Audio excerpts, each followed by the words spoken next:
My designation is Valerius, or it was. The name is a relic, a fossilized remnant of a time when identity was more than the function of one's war gear, more than the sector of vigil one was assigned. I am Custodian Guard 7438 of the Hycanatoi Wardens, and for 912 standard Terran years, my post has been the Soliloquy Gate, the final checkpoint of mortal flesh before the brazen majesty of the hegemonic arch and the path that leads to the Sanctum Imperialis itself. Here, in the crushing, silent dark of the deepest palace, I have become less a man and more a feature of the architecture, a golden statue given the curse of consciousness. My world is one of monumental stillness. The very air is a preserved relic, heavy with the scent of 10 millennia of cold incense, ozone from slumbering machinery, and the unique sterile tang of recycled atmosphere that has not known the touch of an alien sun since the unification. I stand upon a floor of polished obsidian so vast that its far edges are lost to shadow, a mirror that reflects only the perfect, impassive gold of my auramite plate. Above, the ceiling is a cathedral of darkness, its vaulted arches and carved histories of forgotten triumphs swallowed by an eternal twilight, punctuated only by the cold, unwavering glow of lumen globes that drift like captive stars in the upper gloom. Their light is thin, weary, a pale imitation of the starlight I vaguely recall from campaigns fought in an age when the galaxy felt young. Time for me has lost all meaning. The great bells of the Palatine spire toll the cycle of the Terran day, but their sound does not penetrate this deep. My chronometers, integrated into my helm's display, mark the passage of seconds, minutes, hours with unflinching precision. But the numbers have become an abstract litany, a meaningless chant. I measure my existence in other ways, in the slow, almost imperceptible erosion of the marble reliefs that depict the Emperor's ascension, the sharp edge of a hero's jaw, now softened by a million years of dust and silence. In the shifting patterns of micro-fractures on the obsidian floor, a creeping cartography of decay. I measure it in the changing designations of my brothers who relieve me, their names and titles blurring into a single, continuous stream of golden sentinels, each as identical and resolute as the last. We exchange no words, a subtle shift in stance, a precise cant of a guardian spear, a shared silent acknowledgement of the watch. Duty is our only language now. My duty is simple. I watch, I wait, for what I no longer know. In the beginning, in the centuries that followed the Great Scouring, the purpose was diamond clear. We were the final shield against a galaxy that would see the throne broken and the Master's work undone. We were the bulwark against the unholy, the traitor, the Xenos. Every shadow held a potential threat, every psychic whisper a nascent damnation. My senses, honed to a razor's edge that could dissect the sound of a falling dust mote from 100 paces, were stretched taut, a net cast into the sea of silence, waiting for the slightest tremor of wrongness. But millennia grind down even the sharpest of blades. The threats never came. Not here. The wars of the Imperium rage across 1,000,000 worlds, a storm of blood and fire that we only ever read in encrypted data slates. Missives from a sprawling, dying empire that feels more like fiction than fact. The greatest enemy in these halls is not the demon or the heretic.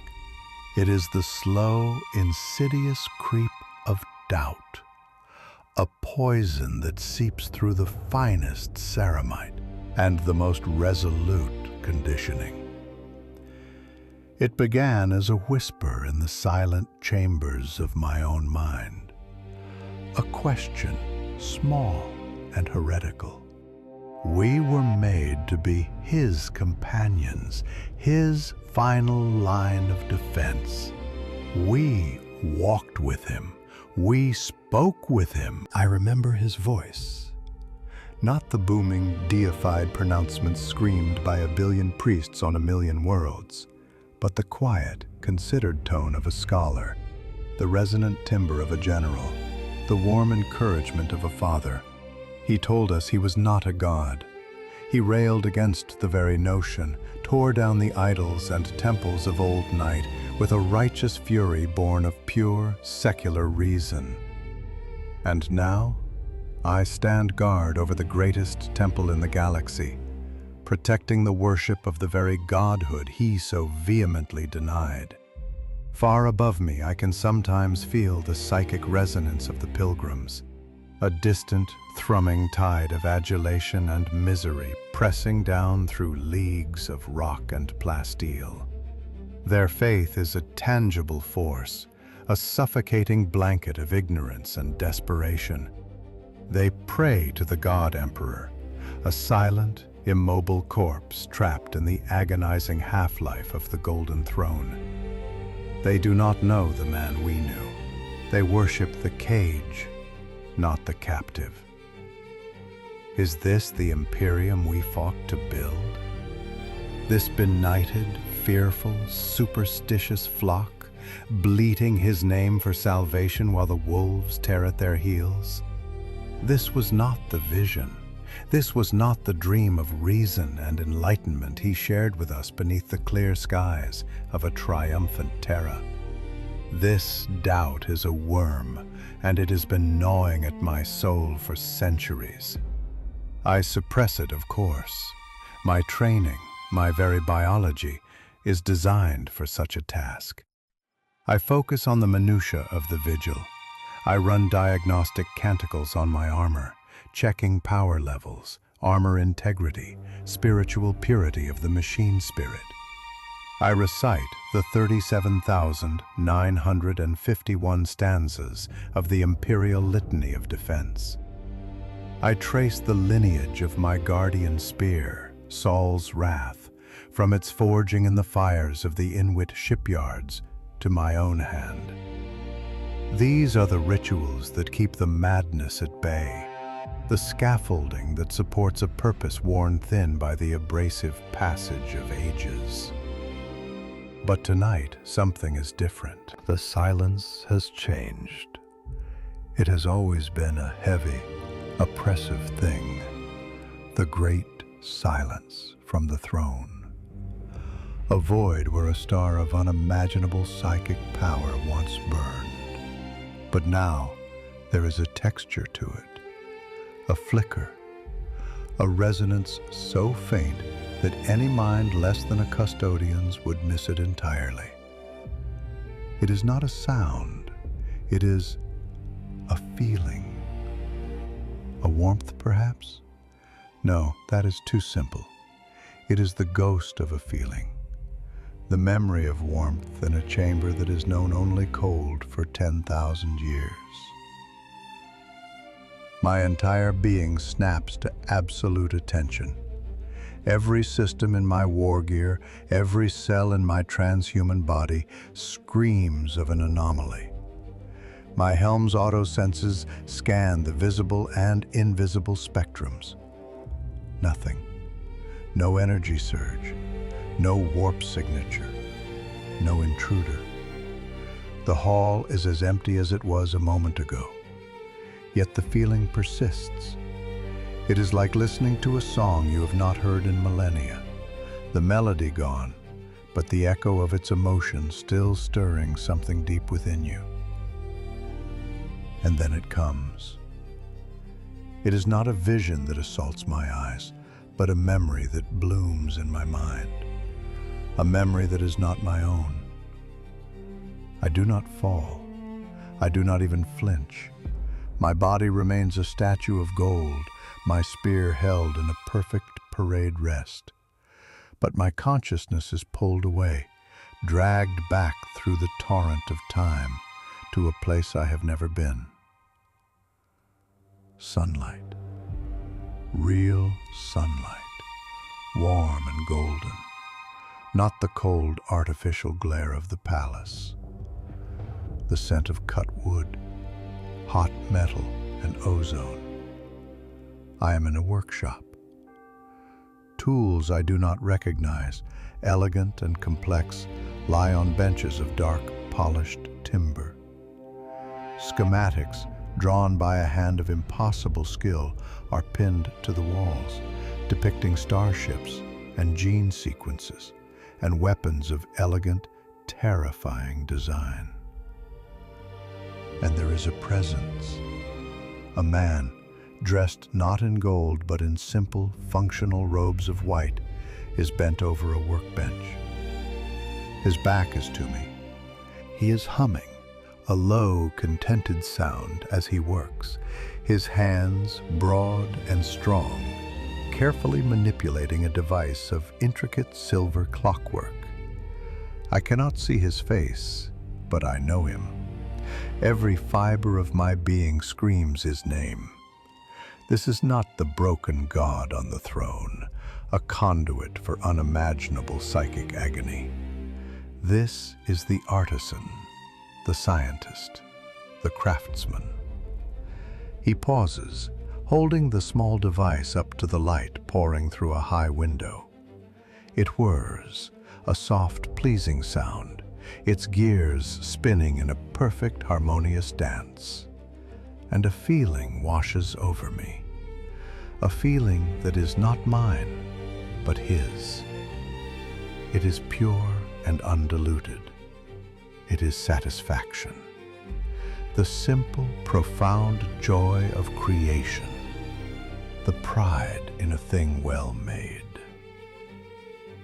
The memory shatters. I am back in the cold and the dark, standing before the Soliloquy Gate. My heart, a biological pump of superhuman efficiency, is hammering against my ribs. My breath catches in my rebreather. My helm's displays flash with biometric warnings.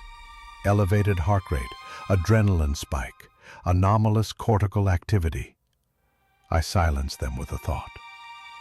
I stand perfectly still, letting the echoes of that impossible experience fade.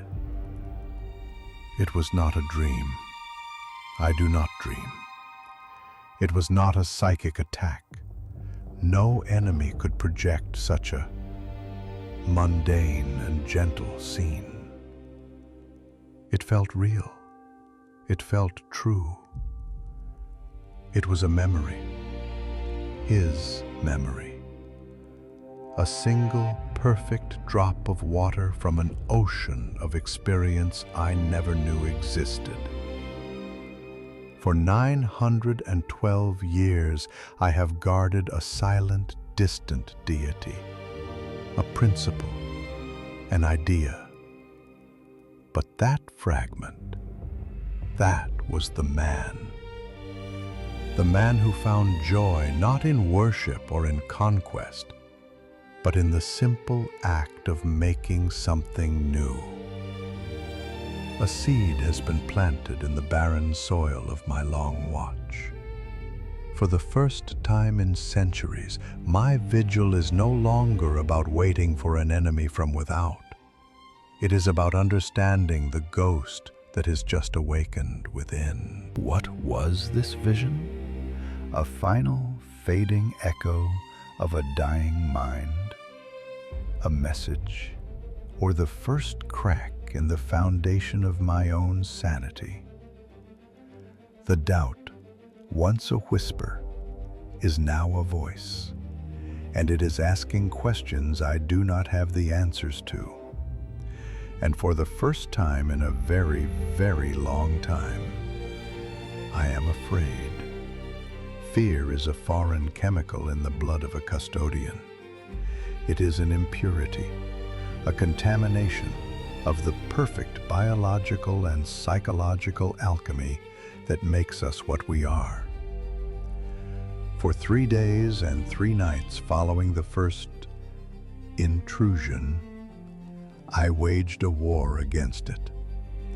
I stood my post, a flawless automaton of gold, while within the sealed fastness of my mind, I scoured my own soul for the source of the corruption. I initiated deep-level diagnostic rites, my mind interfacing with my armor's spirit to search for subtle Xenos taint, for the lingering digital spore of a scrap code attack, for any hint of malign warp influence that might have breached the Geller-grade fields that insulate this most holy of places. The results were unnervingly pure. My war gear was immaculate. I then turned the scrutiny inward, a process far more punishing. I recited the 17 canticles of mental fortitude, each syllable a psychic bulwark, each verse a reinforcement of my conditioning.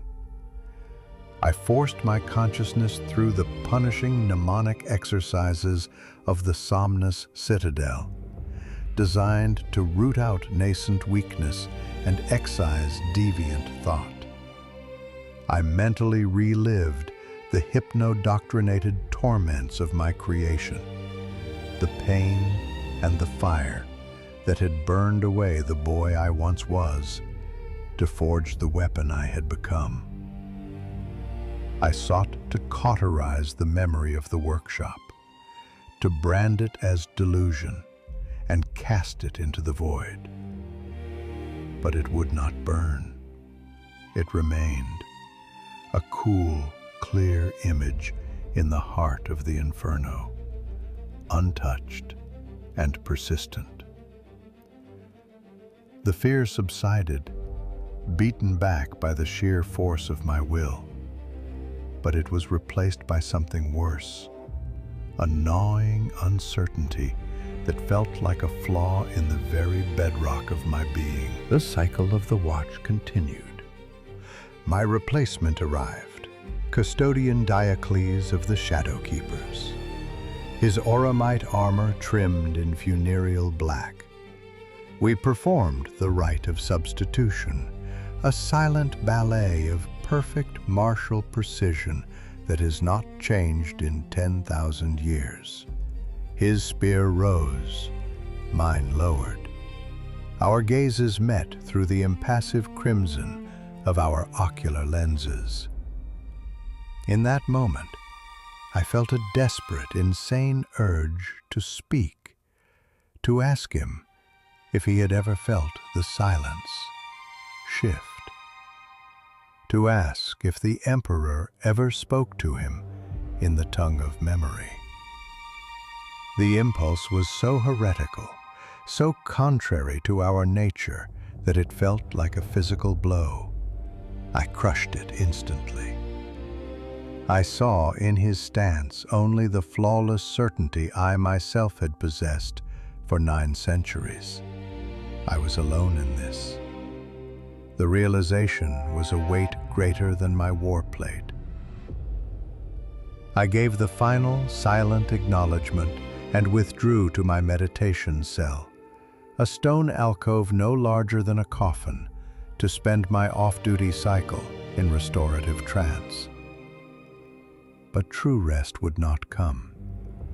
The seed of that vision had taken root, and its tendrils were wrapped around my thoughts. It was during my fourth cycle back at the Soliloquy Gate that the second memory came. This time, there was no warning, no subtle shift in the psychic atmosphere. One moment I was tracking the slow, graceful drift of a lumen globe in the upper darkness. The next, the darkness was gone, replaced by the impossible, breathtaking tapestry of a naked starfield. I am not in a room, but on an open observation deck, high above a world I do not recognize. The air is thin and cold, carrying the clean, metallic scent of recycled oxygen and the faint perfume of alien flora from some distant arboretum. Below, the lights of a city stretch to the horizon, a perfect grid of silver and blue, a testament to compliance and order. But my attention, his attention, is on the stars. They are not the pinpricks of light seen through Terra's polluted shroud. They are fierce, blazing jewels set in an abyss of absolute black. A nebula blooms in the distance, a swirl of incandescent violet and emerald gas, where new suns are being born. This is the galaxy as it was meant to be seen. Vast, full of wonder, a canvas for mankind's destiny. A second presence is beside me, Malcador, the sigillite. He is old even then, wrapped in his simple gray robes, his face a web of lines etched by burdens I cannot comprehend. He does not look at the stars, but at him. They will not understand, Malcador says, his voice a dry rustle of ancient parchment. You offer them truth, and they will scrabble to build a religion from it. You offer them reason, and they will forge it into a weapon of dogma. I feel a profound sigh resonate through the body I inhabit.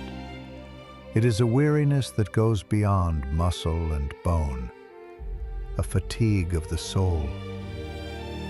They must, Malcador. They must learn to stand on their own, to look at this.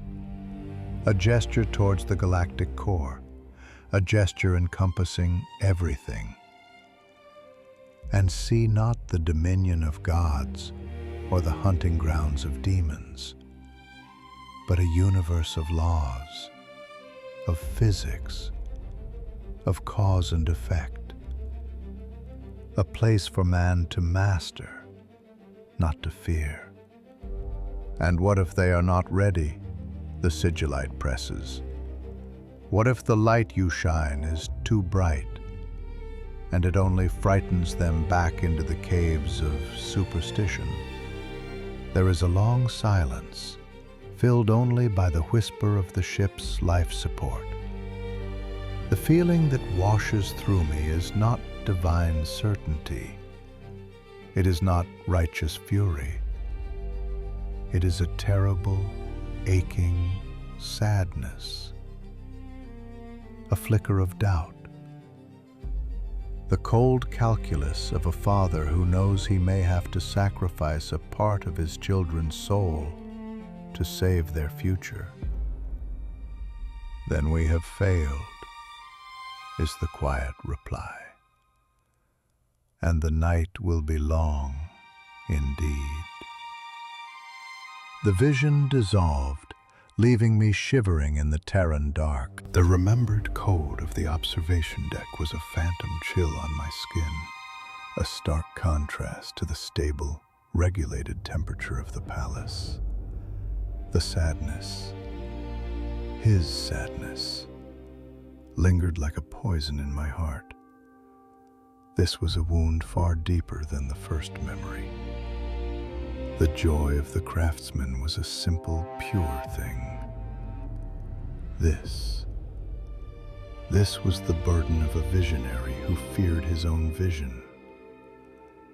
The God that the ecclesiarchy preached was an omniscient, omnipotent being, his plan perfect and ineffable.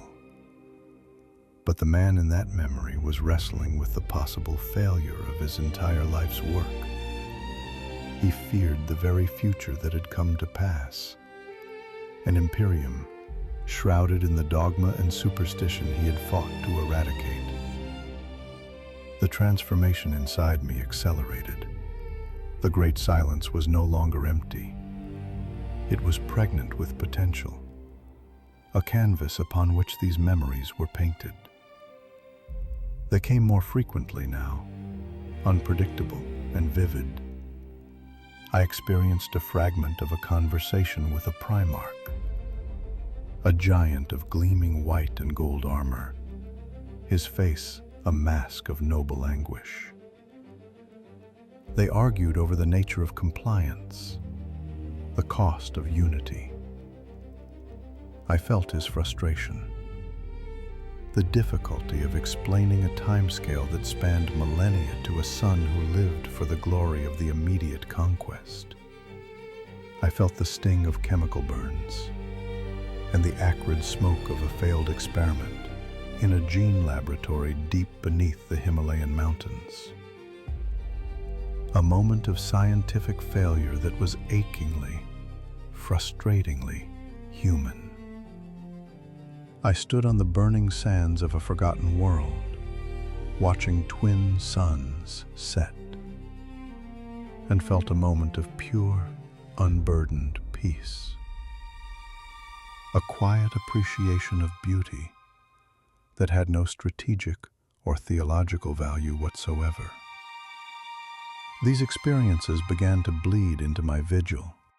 The cold incense scent of the hall would, for a fleeting moment, be replaced by the smell of hot metal and lubricating oils from his workshop. A trick of the light on my golden gauntlet would seem, for a heartbeat, like the warm sunlight that had streamed through the window. The monotonous drone of the palace's ancient machinery would sometimes resolve itself into the low, contented humming I remembered.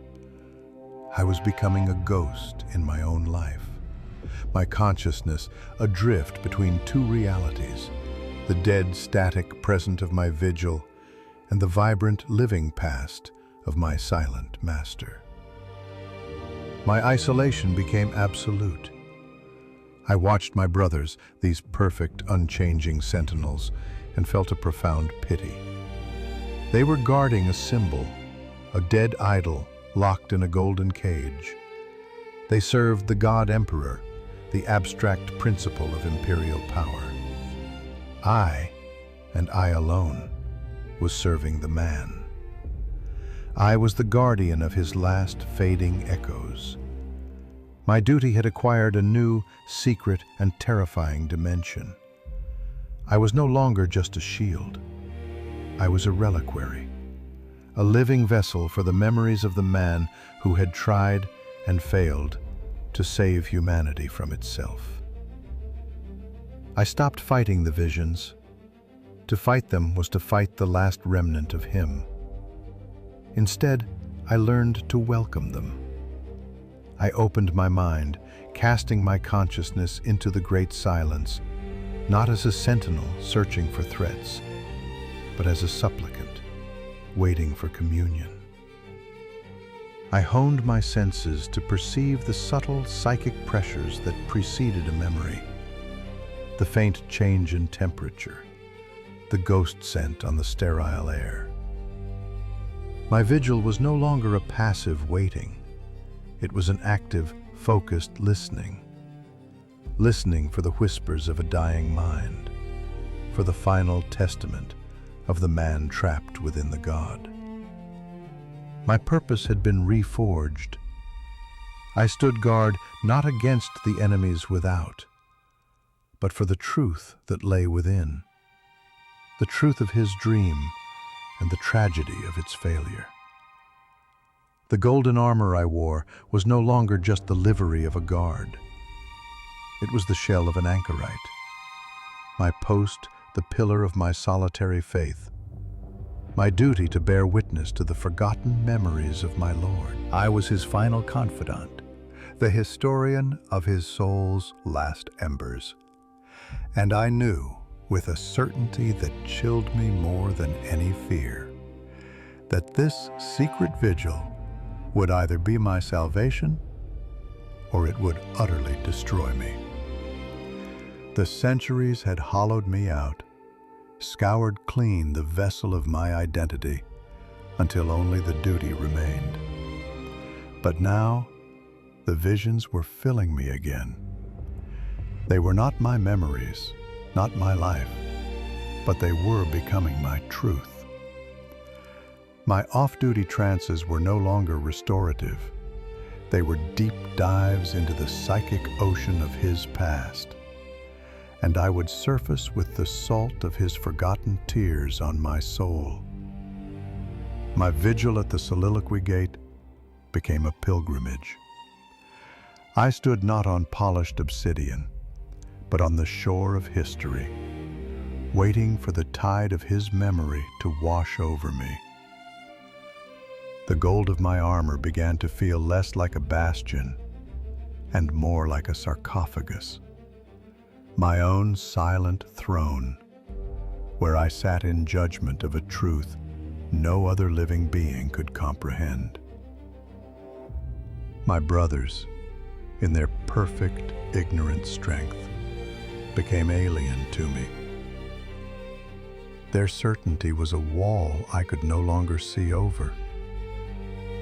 We would perform the rite of substitution, and in the crimson glare of their lenses, I saw only the reflection of my own gilded lie. They saw a fellow warden. I was a heretic, a secret keeper, a living ghost haunting the halls of my own order. My faith had not been broken. It had been transfigured into something infinitely more complex and painful. I no longer served the Imperium.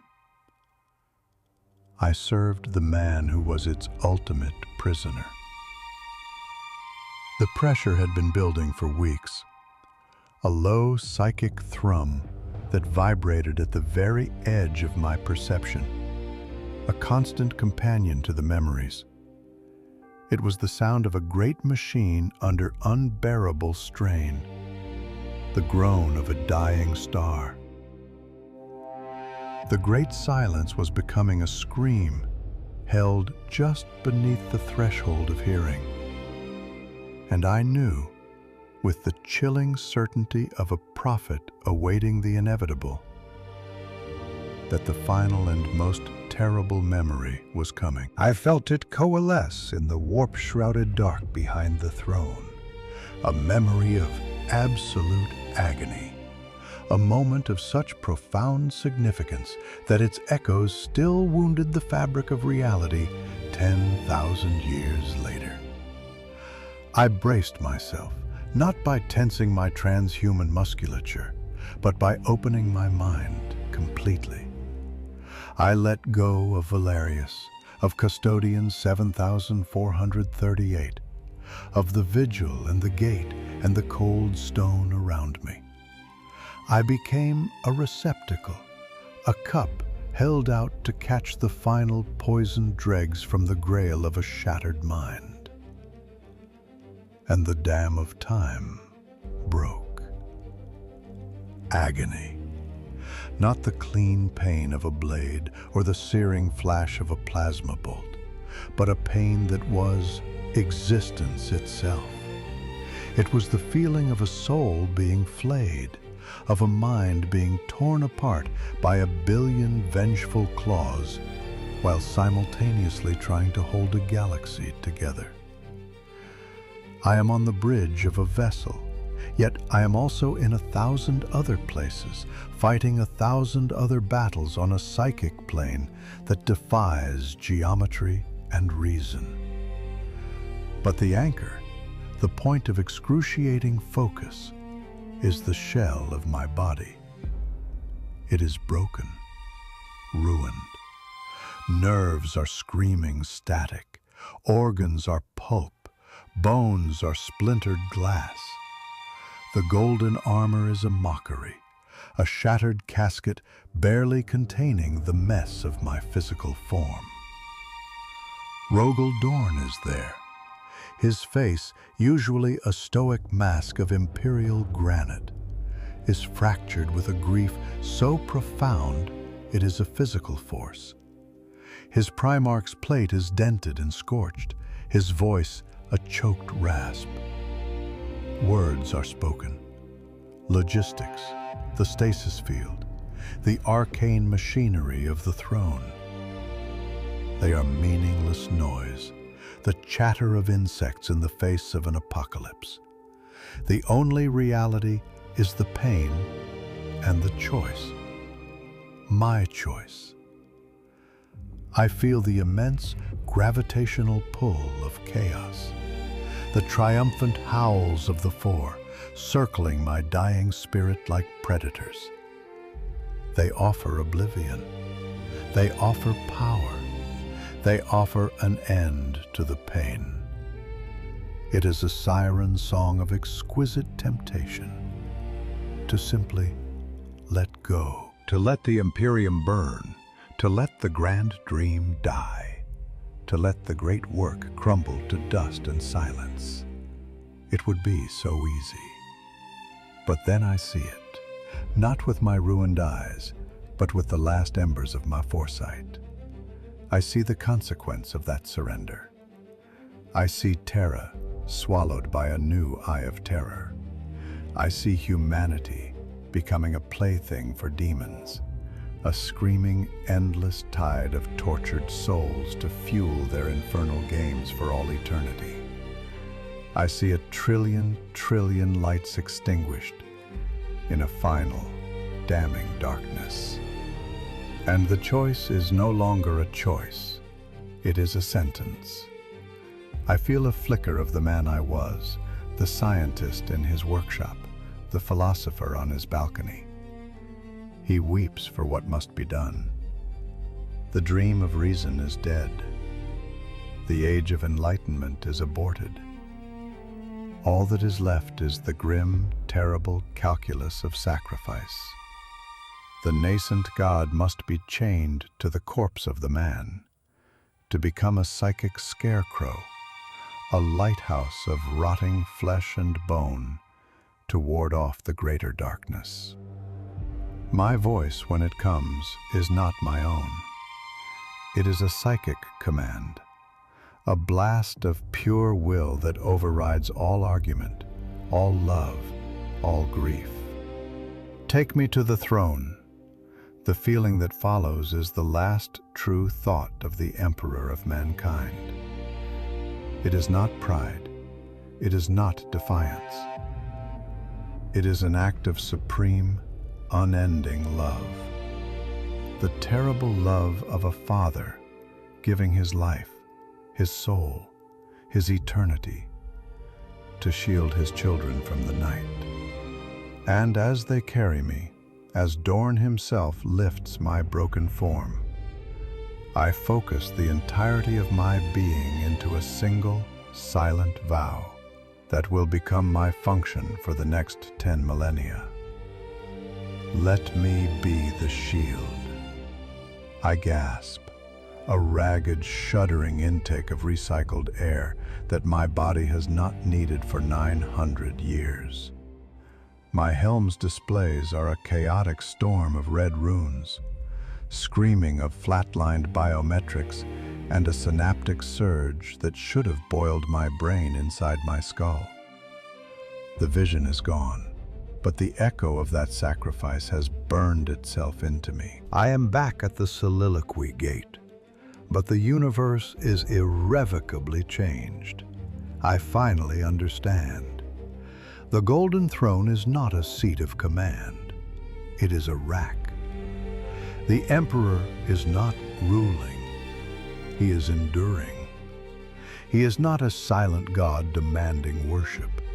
He is a father screaming a silent, eternal warning. His psychic might is not a weapon to smite his enemies, but a dam holding back an ocean of psychic damnation that would drown the galaxy. He is the shield. And we, his jailers, his guardians, his gilded children, we have mistaken his prison for a palace. We have mistaken his agonized screaming for divine silence. The entire edifice of the Imperial Creed, the blind, frantic worship of a billion souls, is built upon a dreadful misunderstanding. They pray for salvation to a man who has already given everything, and whose only remaining gift is his unending torment. A sense of peace settles over me, a peace as cold and vast as the void between stars. The doubt is gone, the uncertainty is gone. All that remains is a purpose, clarified and honed to a killing edge by this awful truth. My vigil is not a pointless prison.